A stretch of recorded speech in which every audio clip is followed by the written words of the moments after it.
Hello friends, good afternoon. दोस्तों, इस video में हम लोग यूपीपीएससी आरओ एग्जाम 2024 में पूछा जा सकने वाले मोस्ट इंपॉर्टेंट सिलेक्टेड प्रश्नों को सॉल्व करेंगे।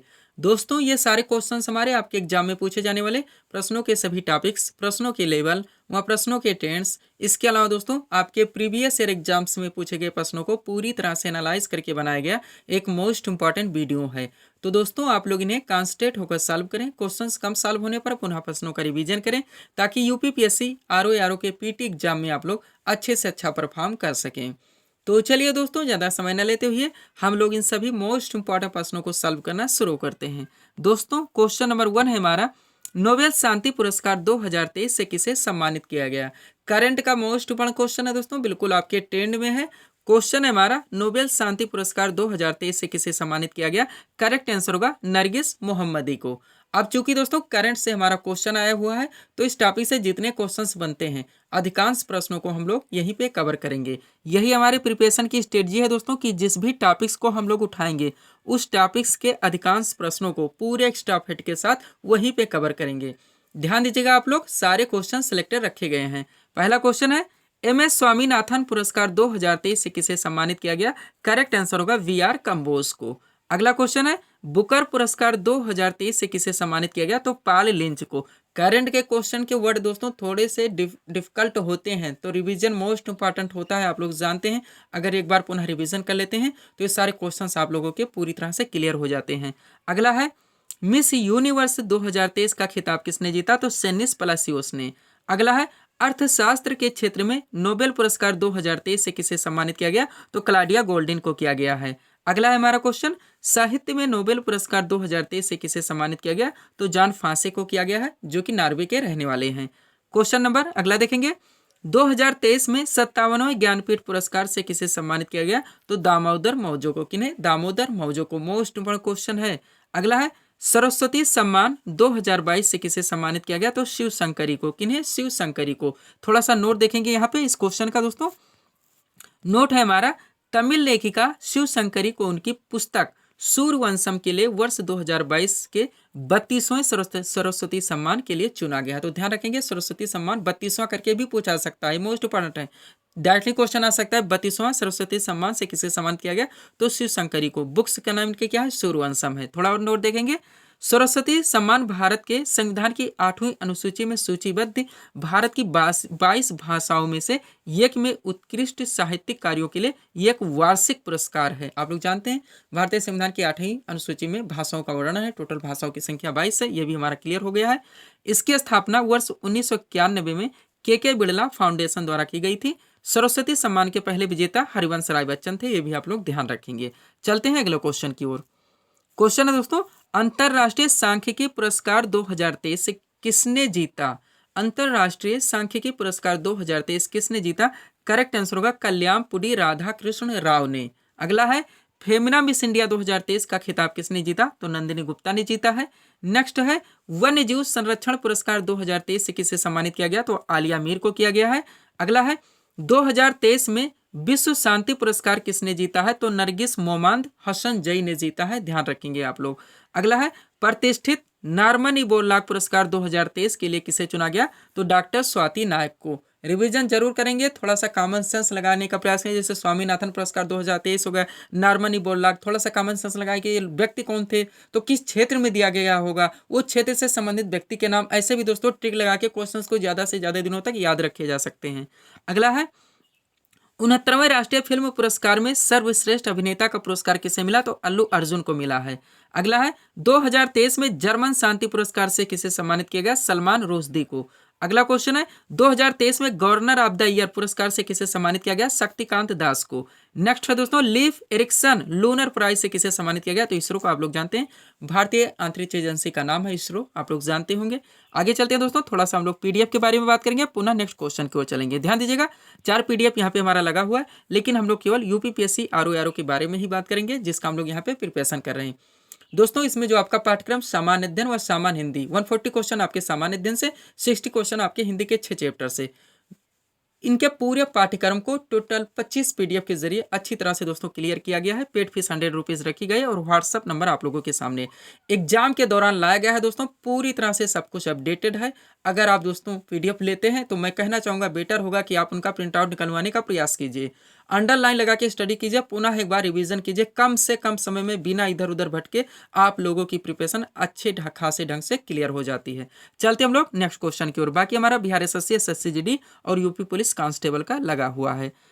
क्वेश्चन है दोस्तों हमारा क्या, संयुक्त राष्ट्र जलवायु परिवर्तन सम्मेलन 2023 जिसे हम लोग कॉप 28 के नाम से जानते हैं, कहाँ आयोजित किया गया? तो दुबई, संयुक्त अरब अमीरात में। ध्यान दीजिएगा, वहां महत्वपूर्ण नियुक्तियों से संबंधित क्वेश्चन थे करंट के। ये करंट का दूसरा टॉपिक है जिसका नाम है दोस्तों महत्वपूर्ण सम्मेलन। आपका फेवरेट टॉपिक है दोनों, एक एक क्वेश्चन डाल के दोस्तों उस टॉपिक के सभी प्रश्नों को हम लोग पूरे एक्स्ट्रा के साथ यहाँ पे क्लियर कर रहे हैं। तो क्वेश्चन था हमारा, संयुक्त राष्ट्र जलवायु परिवर्तन सम्मेलन 2023 जिसे हम लोग कॉप 28 के नाम से जानते हैं, कहाँ आयोजित किया गया? तो दुबई, संयुक्त अरब अमीरात में। आप चलिएगा एक एक क्वेश्चन सॉल्व करते हैं। पहला है 51वीं इंटरपोल महासभा 2023 कहाँ आयोजित की गई? तो ये वियना, ऑस्ट्रिया में की गई है।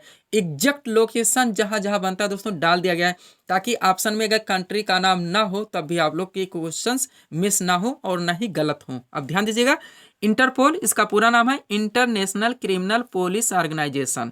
इसकी स्थापना हुई थी 7 सितंबर 1923 को। मुख्यालय इसका लियोन, फ्रांस में है। अध्यक्ष इसके वर्तमान में अहमद नासर अल रईसी हैं और टोटल इसमें सदस्य देश 195 हैं। सारे फैक्ट ध्यान रखेंगे, क्वेश्चंस कहीं से भी पूछे जा सकते हैं। आगे चलते हम लोग। नेक्स्ट क्वेश्चन दोस्तों हमारा G7 से है। क्वेश्चन है G7 शिखर सम्मेलन 2023 कहाँ आयोजित हुआ? तो हिरोशिमा, जापान में किया गया है। नोट देखेंगे, संस्करण ये 49वां था।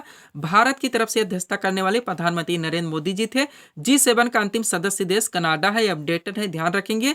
पहला G7 शिखर सम्मेलन फ्रांस में हुआ था 1975 में, और G7 शिखर सम्मेलन 2024 इटली में किया जाएगा, ये भी ध्यान रखेंगे। पूरा फैक्ट आपका क्लियर है। आगे चलते हम लोग। क्वेश्चन क्या है दोस्तों, ध्यान दीजिएगा आप लोग। 43वां आसियान शिखर सम्मेलन 2023 कहाँ आयोजित हुआ? तो जकार्ता, इंडोनेशिया में किया गया। नेक्स्ट है संघाई सहयोग संगठन यानी कि SCO, संघाई कोऑपरेशन ऑर्गेनाइजेशन शिखर सम्मेलन 2023 की मेजबानी किस देश ने की है? तो भारत के द्वारा की गई है। अगला G20 है, आप लोग जानते हैं हाईलाइटेड है। G20 शिखर सम्मेलन 2023 की अध्यक्षता किस देश ने की? तो भारत के द्वारा की गई है। आयोजन स्थल की बात की जाए तो भारत मंडपम, नई दिल्ली, आप लोग जानते हैं। संस्करण ये 18वां था। लोगो इसका खिलता हुआ कमल था। थीम इसकी थी वसुधैव कुटुंबकम और one earth, one family, one future. G20 अब G21 हो चुका है, एक नया सदस्य इसमें जुड़ चुका है, आप लोग जानते हैं। ग्रुप ऑफ 21 अब आप इसे कहेंगे, अभी तक ग्रुप ऑफ 20 के नाम से जाना जाता था। 24 में इसकी अध्यक्षता ब्राजील के द्वारा की जाएगी, ये भी ध्यान रखेंगे। स्थापना इसकी हुई थी 26 सितंबर 1999 में। आप थोड़ा सा सदस्य देश देख लेंगे, पहले 19 देश और एक यूरोपीय संघ यानी G20 था। G20 अब G21 हो चुका है, नया जुड़ चुका है अफ्रीकी संघ, ये भी आप लोग ध्यान रखेंगे। ये भी फैक्ट आप लोगों का पूरी तरह से क्लियर है। आगे चलते हैं। क्वेश्चन है दोस्तों, नाटो शिखर सम्मेलन 2023 कहाँ आयोजित किया गया? तो विल्नियस, लिथुआनिया में। ध्यान रखेंगे, नाटो का संस्करण कौन सा था? 33वां था। नाटो यानी कि नॉर्थ अटलांटिक ट्रीटी ऑर्गेनाइजेशन, उत्तरी अटलांटिक संधि संगठन। स्थापना इसकी हुई थी 4 अप्रैल 1949 को। मुख्यालय इसका ब्रुसेल्स, बेल्जियम में है, और वर्तमान महासचिव इसके जेंस स्टोल्टेनबर्ग हैं। जहां जहां से फैक्ट बन सकते हैं आपके एग्जाम्स के लिए दोस्तों, पूरी तरह से उनको कवर किया जा रहा है, ध्यान रखेंगे आप लोग। अगला क्वेश्चन क्या है, आप लोगों के लिए मोस्ट इंपॉर्टेंट है दोस्तों, क्योंकि विश्व हिंदी सम्मेलन से लिया गया है। क्वेश्चन है विश्व हिंदी सम्मेलन 2023 की मेजबानी किस देश ने की? तो फिजी के द्वारा की गई है। संस्करण 12वां था। इसकी थीम देखेंगे तो ट्रेडिशनल नॉलेज आर इंटेलिजेंस दोस्तों आर्टिफिशियल इंटेलिजेंस। 11वां विश्व हिंदी सम्मेलन 2018 में आयोजित हुआ था मॉरिशस में, और प्रथम विश्व हिंदी सम्मेलन 1975 में हुआ था, बार बार पूछा जाता है, नागपुर, भारत में। ध्यान रखेंगे आप लोग। अगला क्वेश्चन है संयुक्त राष्ट्र जल सम्मेलन 2023 कहाँ आयोजित हुआ? तो न्यूयॉर्क, अमेरिका में किया गया। अगला है यूक्रेन शांति शिखर सम्मेलन 2023 कहाँ आयोजित किया गया? तो जेद्दा, सऊदी अरब में किया गया। अगला है विश्व सतत विकास शिखर सम्मेलन 2023 कहाँ आयोजित हुआ? तो नई दिल्ली में। कहाँ पे? नई दिल्ली में। सम्मेलन से जितने क्वेश्चंस बनते हैं पूरी तरह से हम लोग कवर कर रहे हैं। अगला है दोस्तों 15वां ब्रिक्स शिखर सम्मेलन 2023 कहाँ आयोजित किया गया? तो जोहान्सबर्ग, दक्षिण अफ्रीका में। आप लोग जानते हैं अगस्त में किया गया था, जब प्रधानमंत्री नरेंद्र मोदी जी वहीं पे थे, और चंद्रयान 3 चंद्रमा के दक्षिणी ध्रुव पर लैंड हुआ था। अगला है, थोड़ा सा नोट देख लेंगे इसका, ब्रिक्स का दोस्तों। भारत की तरफ से अध्यक्षता प्रधानमंत्री नरेंद्र मोदी के द्वारा की गई थी। ब्रिक्स पहले 5 देशों का समूह था, आप लोग जानते हैं VRICS, ब्राजील, रूस, इंडिया, चाइना और साउथ अफ्रीका, लेकिन इसमें 6 कंट्री और जुड़ चुके हैं। अब देखिएगा तो ब्रिक्स में शामिल होने वाले 6 नए देश हैं अर्जेंटीना, मिस्र, इथोपिया, ईरान, सऊदी अरब और संयुक्त अरब अमीरात। अब ये क्वेश्चन अपडेटेड है, पूछा जा सकता है। ब्रिक्स में शामिल हुए नए देशों की पूर्ण सदस्यता दोस्तों 1 जनवरी 2024 से प्रभावित हो गई है, ये भी आप लोग ध्यान रखेंगे। तो कैसे भी क्वेश्चन यहाँ से घुमा घुमा के पूछे जा सकते हैं, आप लोग रिवीजन जरूर करेंगे। और बेटर होगा अगर आप पीडीएफ लेते हैं तो मैं कहना चाहूंगा दोस्तों कि आप प्रिंट आउट निकलवाइए, अंडरलाइन लगा के स्टडी कीजिए, पुनः एक बार रिवीजन कीजिए, बिना इधर उधर भटके कम से कम समय में आप लोगों की प्रिपरेशन अच्छे ढंग से क्लियर हो जाती है। चलते हैं नेक्स्ट क्वेश्चन की ओर। कहां से लिया गया क्वेश्चन दोस्तों? यूपी स्पेशल की यूपी जीके से आया हुआ है दोस्तों। क्वेश्चन क्या रखा गया है? उत्तर प्रदेश का कौन सा जिला माचिस उद्योग के लिए जाना जाता है? तो बरेली है। इसको भी हम लोगों को पूरी तरह से कवर करना जरूरी है। कोई एक टॉपिक उठाएंगे, आर्ट एंड कल्चर का उठाएंगे, उद्योग से उठाएंगे, कहीं से उठाएंगे दोस्तों, और उनके इर्द गिर्द जितने क्वेश्चंस बनते हैं एक साथ सॉल्व कर लेते हैं। यहाँ पे क्वेश्चन दोस्तों इंडस्ट्रीज एरिया से आया हुआ है, यानी कि मशहूर जो होते हैं। अब चलिए शुरू करते हैं हम लोग पहले नंबर से। क्या रखा गया है? उत्तर प्रदेश की अर्थव्यवस्था में उद्योग क्षेत्र का कितना योगदान है? तो 25%। अगला है उत्तर प्रदेश में प्रथम चीनी मिल कहाँ पर लगाया गया? तो प्रतापपुर देवरिया में। कहाँ पे? प्रतापपुर देवरिया में। अगला है इंडियन पोली फाइबर्स लिमिटेड उत्तर प्रदेश के किस जिले में स्थित है? बाराबंकी में। नेक्स्ट है दोस्तों Bharat steel rolling mill Uttar Pradesh के किस कहाँ पर स्थित है? तो ये मुजफ्फरनगर में स्थित है। रिवीजन जरूर करेंगे, मिस्टेक नहीं होना चाहिए क्वेश्चन सॉल्व करने में। अगला है उत्तर प्रदेश का कौन सा नगर चमड़ा उद्योग के लिए जाना जाता है? बार बार पूछा गया है, कानपुर है वो। आगे चलेंगे हम लोग।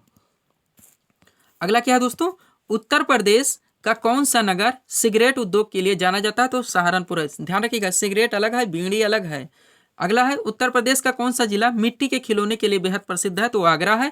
और उत्तर प्रदेश का कौन सा जिला प्लास्टिक के खिलौने के लिए बेहद प्रसिद्ध है? मेरठ है। दोनों क्वेश्चन एक साथ मेंशन कर दिया गया ताकि कन्फ्यूजन क्रिएट ना हो। मिट्टी के खिलौने के लिए आगरा है, प्लास्टिक के खिलौने के लिए मेरठ है। अगला है उत्तर प्रदेश के किस शहर में कालीन बुनाई केंद्र स्थापित है? तो भदोही है। नेक्स्ट है दोस्तों उत्तर प्रदेश के किस जिले को पीतल नगरी या पीतल उद्योग के नाम से जाना जाता है? वो मुरादाबाद है। नेक्स्ट है उत्तर प्रदेश के किस जिले में पीतल की मूर्ति का उद्योग अग्रणी है? तो मथुरा है। अलग अलग क्वेश्चन है सब। नेक्स्ट उत्तर प्रदेश के किस जिले को चूड़ी उद्योग या सुहाग नगरी के नाम से जाना जाता है? वो फिरोजाबाद है, बार बार पूछा गया है। नेक्स्ट राज्य का कौन सा जिला कपड़ा उद्योग के लिए जाना जाता है? वो कानपुर है। और उत्तर प्रदेश का कौन सा जिला ताला नगरी के नाम से जाना जाता है? वो अलीगढ़ है। आप लोग जानते हैं अलीगढ़ का ताला मशहूर है। आगे चलेंगे हम लोग। अगला क्या दोस्तों? उत्तर प्रदेश का कौन सा जिला इत्र नगरी, ये भी फेवरेट क्वेश्चन है, इत्र नगरी के नाम से जाना जाता है? वो कन्नौज है। नेक्स्ट उत्तर भारत का मैनचेस्टर, बार बार हम लोग पढ़ते चले आए, किस शहर को कहा जाता है? कानपुर है। नेक्स्ट उत्तर प्रदेश का कौन सा जिला ये बीड़ी उद्योग है दोस्तों के लिए जाना जाता है? वो प्रयागराज है। नेक्स्ट उत्तर प्रदेश में विश्व अनुसंधान केंद्र कहाँ पर स्थित है? लखनऊ में। नेक्स्ट क्वेश्चन है दोस्तों और लास्ट क्वेश्चन यहाँ से यूपी स्पेशल का, उत्तर प्रदेश में कहां पर रेल कोच फैक्ट्री का निर्माण किया जा रहा है? रायबरेली में। ये अपडेटेड क्वेश्चन है, ध्यान रखेंगे। चलते हैं नेक्स्ट क्वेश्चन की ओर। अगला क्वेश्चन कहां से उठा गया दोस्तों? पॉलिटी से आया हुआ है। सबसे पहले क्वेश्चन देखेंगे, उनका आंसर देंगे, पुनः मोस्ट ऑफ प्रश्नों को एक साथ कवर करेंगे। क्वेश्चन क्या है? संसद के संयुक्त बैठक की अध्यक्षता किसके द्वारा की जाती है? करेक्ट आंसर होगा लोकसभा अध्यक्ष के द्वारा। ये क्वेश्चन था। अब चलिए एक साथ शुरू करते हैं। पहला है भारतीय संविधान में प्रथम संशोधन कब हुआ था? 1951 में।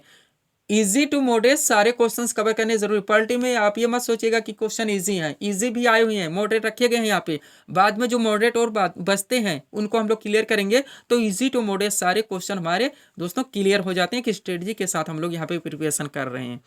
अगला है भारतीय चुनाव आयोग का गठन कब हुआ था? 25 जनवरी 1950 को। आपके पीडीएफ में पूरी तरह से मेंशन किया हुआ है। नेक्स्ट है भारत का प्रथम विधि अधिकारी कौन होता है? भारत का महान न्यायवादी होता है। नेक्स्ट वार्षिक वित्तीय विवरण, आप लोग जानते हैं बजट जो हम लोग कहते हैं, बजट शब्द का संविधान में कहीं पर भी कोई प्रावधान नहीं है, इसे वार्षिक वित्तीय विवरण के नाम से जानता है, जिसका पहला दिन 1 अप्रैल, लास्ट डेट 31 मार्च। क्वेश्चन क्या है? वार्षिक वित्तीय विवरण का प्रावधान संविधान के किस अनुच्छेद में? तो अनुच्छेद 112 में है। आगे चलते हम लोग। क्वेश्चन क्या दोस्तों? गोवा को किस संविधान संशोधन के द्वारा भारतीय संघ में शामिल किया गया? तो 56वां संशोधन था जो कि 1987 में किया गया था। इसी के द्वारा गोवा को पूर्ण राज्य का दर्जा मिला था। अगला GST goods and services tax को किस संशोधन द्वारा भारतीय संविधान में शामिल किया गया? 101वां संशोधन है जो कि 2016 में किया गया था। फेवरेट क्वेश्चन रहेगा। नेक्स्ट वित्त आयोग का वर्णन संविधान के किस अनुच्छेद में? आर्टिकल 280। मोस्ट इंपोर्टेंट है, हाईलाइटेड क्वेश्चन है। ग्राम पंचायत की स्थापना, ये भी हाईलाइटेड है। का प्रावधान संविधान के किस अनुच्छेद में? अनुच्छेद 40 में है। अगला है राष्ट्रपति द्वारा किस अनुच्छेद के तहत अध्यादेश जारी किया था? तो अनुच्छेद 123 है। नेक्स्ट भारतीय संविधान के किस अनुसूची में 22 भाषाओं का वर्णन है? 8वीं अनुसूची है, चर्चा हम लोग कर चुके हैं वहां पे दोस्तों। कहां पे? जहां पे सरस्वती सम्मान 2022 हम लोगों ने पढ़ा था।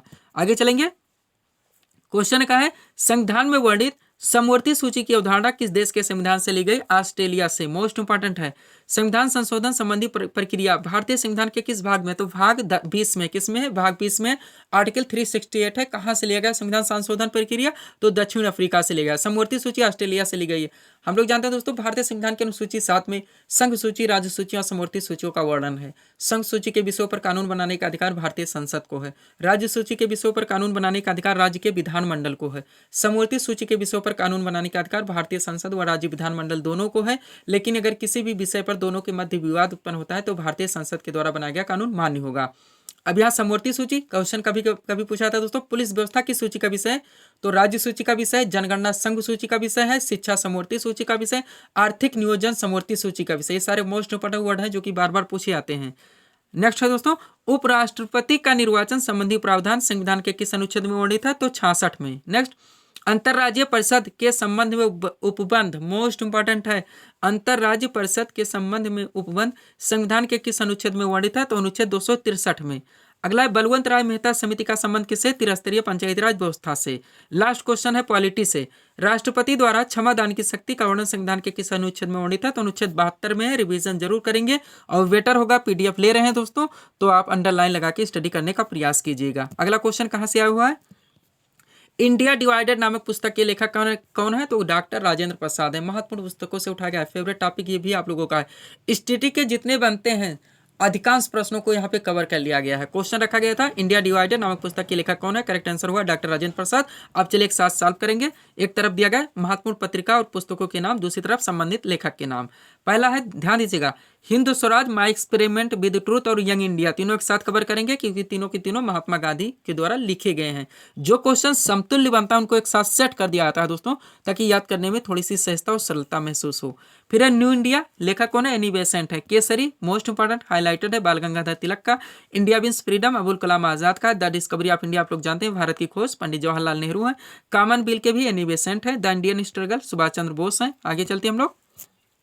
अगला क्या दोस्तों, अब यही दोस्तों हम अगर ऑप्शन बनाए, विकल्प बना के क्वेश्चन सेट करें तो कोई मतलब नहीं निकलेगा। एक सीरीज में हमारे 1000 क्वेश्चन बन जाते हैं। टाइम टेकिंग होगा, कंफ्यूजन क्रिएट होगा, किसी काम का नहीं होगा। अगला क्या है? अनहैप्पी इंडिया, लेखक कौन है? लाला लाजपत राय है। टूवर्ड्स स्ट्रगल, लेखक जयप्रकाश नारायण। India divider, Rajendra Prasad. अंधायुक्त, धर्मवीर भारती है। अल हिलाल, अबुल कलाम आजाद। कामायनी, जयशंकर प्रसाद। इटर्नल इंडिया, इंदिरा गांधी हैं। आगे चलते हम लोग, रिविजन जरूर करेंगे। अगला दोस्तों, ए नेशन इन मेकिंग, लेखक Surendra Nath Banerjee. Mother India, Katherine Mayo. और रन्स एंड रूइंस के हैं सुनील गावस्कर। ये भी टॉपिक हमारा क्लियर हो गया है। अभी इसमें और भी लेखक के नाम हैं जिनको हम लोग दोस्तों नेक्स्ट वीडियोस में सॉल्व करेंगे। अगला क्वेश्चन कहाँ से आ रहा है? हमारा हिंदी से आ रहा है। ध्यान देंगे, आपके 6 चैप्टर हिंदी से भी लिए गए हैं। क्वेश्चन क्या है? चार राहों के मिलने का स्थान वाक्यांश का एक शब्द होगा तो चौराहा होगा। यानी कि वाक्यांश के लिए एक शब्द से क्वेश्चन उठाया गया है। क्वेश्चन देखे, हम लोगों ने आंसर दिया। अब इस टॉपिक के मोस्ट दोस्तों क्वेश्चंस को यानी कि पॉइंट को हम लोग एक साथ कवर करेंगे। एक तरफ दिया गया वाक्यांश के अनेक शब्द, दूसरी तरफ एक शब्द। पहला क्या है? जिसके 4 पद हैं, वाक्यांश का एक शब्द चतुष्पद होगा। चिरकाल तक जीवित रहने वाला, वाक्यांश का एक शब्द चिरंजीवी होगा। चिरकाल तक बना रहने वाला, दोनों अलग है, चिरस्थायी होगा। सेना के ठहरने का स्थान, वाक्यांश का एक शब्द छावनी होगा। आगे चलते हम लोग। अगला क्या है दोस्तों? चारों ओर जल से घिरा हुआ भूभाग, वाक्यांश का एक शब्द टापू होगा। विवाद या गुटबाजी से अलग रहने वाला, तटस्थ, आप लोग जानते हैं, पॉलिटी पढ़े होंगे। वेग पूर्वक दौड़ करने वाला, तुरंग। नेक्स्ट है हिंदी की लिपि, वाक्यांश का एक शब्द देवनागरी। जो चर्चा का विषय, वाक्यांश का शब्द चर्चित होगा। बादल के समान श्याम, वाक्यांश का शब्द घनश्याम होगा। भाष, पंजाबी भाषा की लिपि कौन सी है? गुरुमुखी, आप लोग जानते हैं। आगे चलेंगे हम लोग। क्या दोस्तों, जहां समय नहीं लेना है वहां बिल्कुल भी समय को इन्वेस्ट नहीं करेंगे।